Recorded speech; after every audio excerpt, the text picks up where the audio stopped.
Alright, so welcome once again back. You know, talking of the thunder god, when we say god of thunder, well, we can talk about the Greek god of thunder, who is the great Olympian Zeus, and then we can also talk about the Norse god of thunder, who is Thor Odinson. But today, we're focusing on Thor Odinson. You know, looking at the MCU, there are a whole lot of Thor movies which have been released over the past years. We have the first Thor movie being released in 2011, and then we have one which recently came in this year.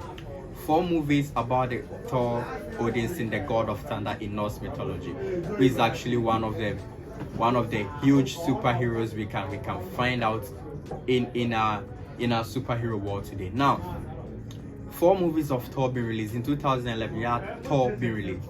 This actually talks about how he was banished by his father and then cast down to earth, and then he lost his mighty weapon, the Mjolnir. So after losing his weapon, it was discovered by Shield. Now Shield discovers his weapon, and then he tries to find a way to get it back with the help of his newly found friends on earth, Jane Foster and her friends. You know, one way or the other, his powers comes back. But then he's to face this enemy, the Destroyer, he's an Asgardian protector of their weapons whatsoever. Now, 2011 Thor movie, which was the first Thor movie, was actually a perfect one. The involvement of Shield and all the backlashes he received after being banished from Asgard for the first time. Now moving on to 2010, we had Thor Dark World being released. So Thor Dark World was actually the continuation of Thor 2011, and then in this movie, you know, the dark elven king Malekith actually came back again, and then he was to get this weapon from Asgard and then to wipe out all the 9 realms. Now in his quest, you know, he gathered a huge army to accomplish his conquest, let me put it that way. But then, you know, Thor steps in to save the 9 realms and all, and then the final battle actually happened on Earth. So Thor 2013, The Dark World, actually was a very good movie, and then, you know, everything was perfect. You know, with the battle scenes and everything, they did a very good job executing it. But then these 2 movies actually put together, well, to me, can't stand up to just this one movie released in 2017, Thor Ragnarok.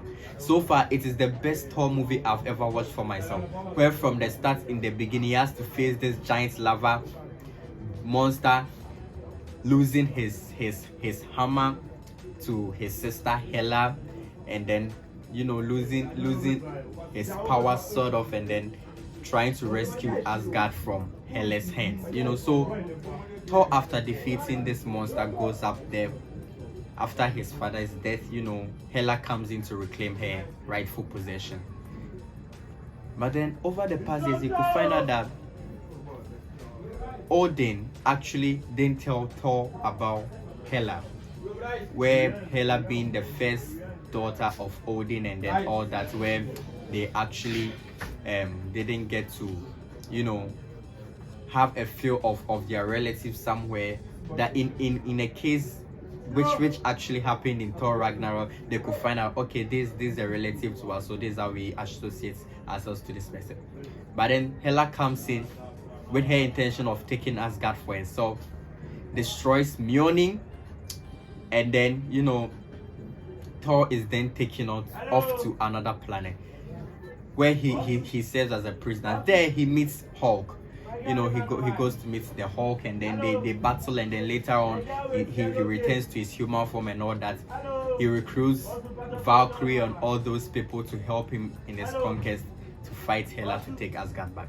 Now, actually, the ending part was very crucial, a tough battle, whereby someone who even abandoned his people actually later on realized that my people first will have to fight for my people, and then, you know, that kind of hitty stuff in there.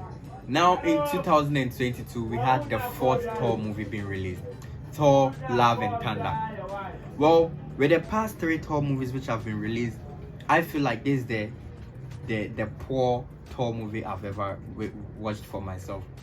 You know, trying to find inner peace. Well, it's good to find inner peace, but then, well, I think that there wasn't a good work done with the story, and then actually, you know, the edits and everything was way too low for my expectation of a Thor movie. You know, I feel like every next part of a previous movie, every successive part of a previous movie should be better than the previous one, should have a better upgrade. You know, with 2011 moving to 2013 for Thor, there was an upgrade. Then to Ragnarok, it shot up really high. But then coming to Love and Thunder, I felt that it wasn't so hitting. Although the story was quite cool, trying to find inner peace, and then, you know, at the challenge of God, the God Slayer who is trying to slay all the gods, you know, and then his ex-girlfriend Jane also possessing some power like of Thor, able to wield his former hammer and all that. You know, it was a very good story they put in together. So if I'm to rate and rank all my 4 Thor movies I've ever seen so far, number 1 is going to be Thor Ragnarok, which was actually a blockbuster. It was a hit.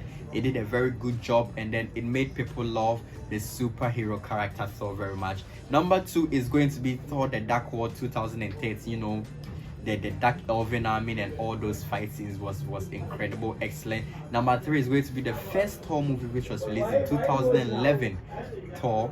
And then number 4 is Thor Love and Thunder.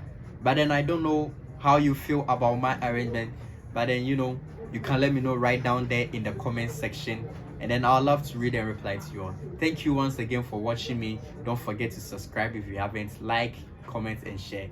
Till another time.